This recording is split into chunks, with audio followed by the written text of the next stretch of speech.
What advice do you have from all the research you've done on the best way to deal with memory issues and memory loss?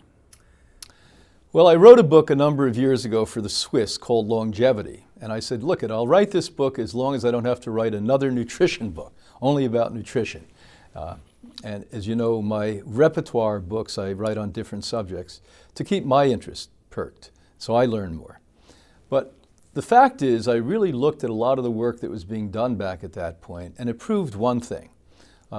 Genetics we're learning more about today than we had 15, 20 years ago. But one of the things that we really had established then is exactly what the genes for Alzheimer's look like. So if you had Alzheimer's, there was a 100% chance this is what your gene would look like.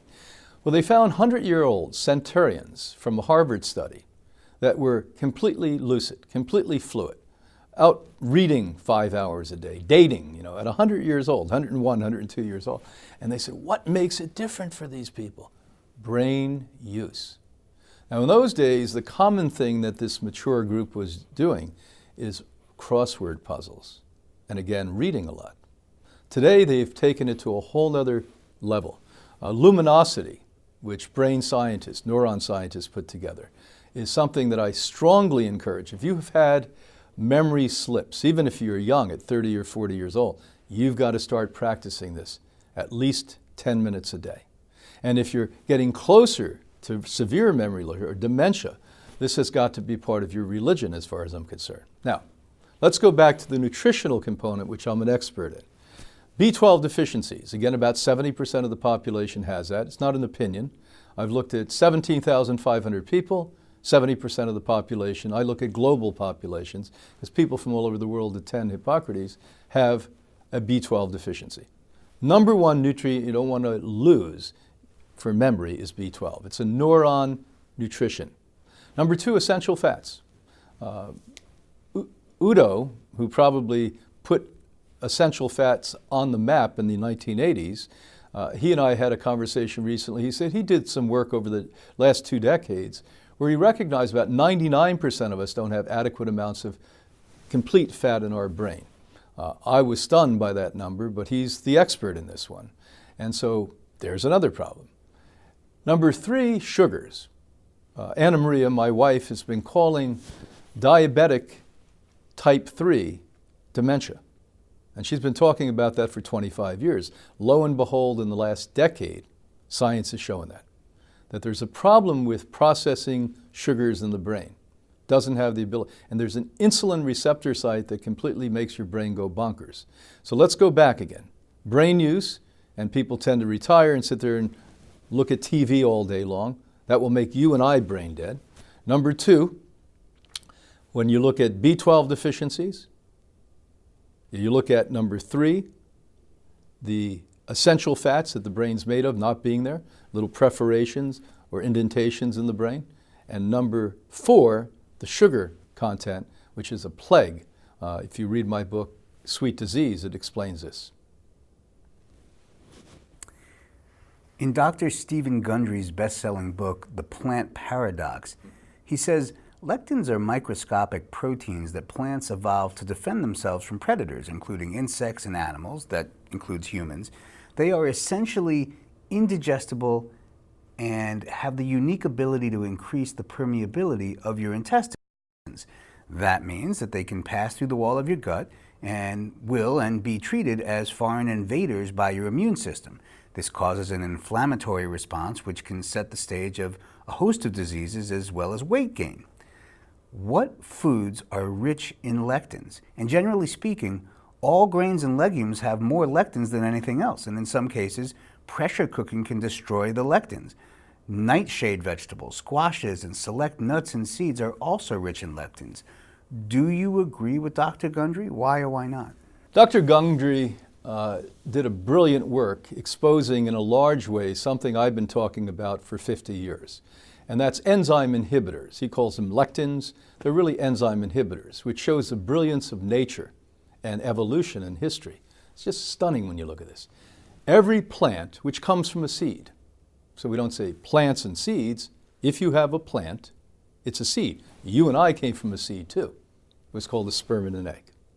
Well, in this case, when these seeds were growing a particular species of plant, inherently through the wisdom of the universe, because there weren't humans around to dictate this, the plant understood that it would perish.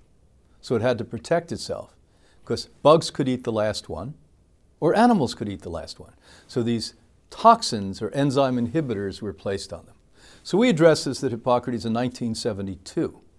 And what we did is we looked at that in the germination process. So at that point, we were using the Boston College and Tufts University laboratories. And once you germinate the seed, those enzyme inhibitors, which are on the outer shell, come off. And that couldn't be there for that seed to bloom another plant. It was when those mama plant created hundreds or thousands of other seeds, it came back on it again. But the germination process eliminated it so that seed could flourish in the soil. Isn't that a remarkable story? So congratulations to him. Maybe he's going to do a phase 2 of that book and correct what he said to begin with. If you pressure cook anything, you're killing everything. And by the way, any cooked grain turns into a sugar within 20 to 30 minutes. And anyone who really understands how bad sugar is for you wouldn't be suggesting that type of thing. There are so many paleo, keto, Atkins, low-carb authors and books, and why are so many people who are well-educated, credentialed, and smart concluding that the low-carb diet, not the whole food plant-based diet, is best for human health? What are the most compelling, important, and convincing studies that make you believe that a whole food plant-based diet is the proper diet for humans and that a diet that includes animal products is not? What you have to understand is that when people look at food today, they look at overweight and regular weight or normalized weight. So if you take people off cooked carbohydrates, bread, pasta, cakes, cookies, you're going to take away the sugar factor. If you tell them to eliminate processed sugar, you're going to eliminate the sugar factor. Now, the number one cause for us being overweight, when I weighed 120 pounds more than I do now, let me tell you, it was the sugar I was taking from the breads and the cakes and the ice cream that made me fat. It wasn't a secondary thing. So in a very naive, innocent, and not so well-educated way, they take away those things, see a small reduction in weight loss. They don't take into account there's more heart attacks, more cancer, more strokes, more diabetes. They're just happy they've lost a few pounds. You mentioned Dr. Atkins. He was sort of the instigator of all of this trend. Tell people what they want to hear and you can sell a lot. I happen to know Dr. Atkins. I spent a lot of time with him. And Atkins was a brilliant, brilliant man who sold himself out. He recognized all of us who were overwhelmingly saying, you've got to get rid of the animal-based foods for your health and the health of the planet Earth, were really not telling people something they wanted to buy. So he completely reversed it and did some bogus studies that Harvard blew holes in, by the way. If you go back and really look at the studies, short-term weight reduction, after a year, it all came back again with vengeance with the other diseases. So Atkins was the gold standard for a lot of these newbies that came along, the paleo people. The ketogenic people really are doing this for a different reason. I've had conferences at the Institute. These people I don't consider my foes. I want to learn from them. So I bring them right into the fold and I learn from them. And by the end of our conversations, they said, sure, we could do the ketogenic diet without animal food. Actually, on the Hippocrates campus have told us that. They follow the Atkins approach and it works because people are lazy and people don't want to change. And people are overweight like I used to eat. And they're food addicts like I am. And they're addicted to food. And they're addicted to sugar.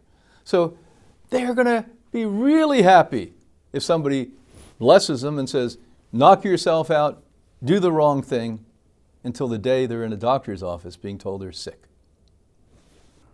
The low-carb diets recommend getting your body into ketosis.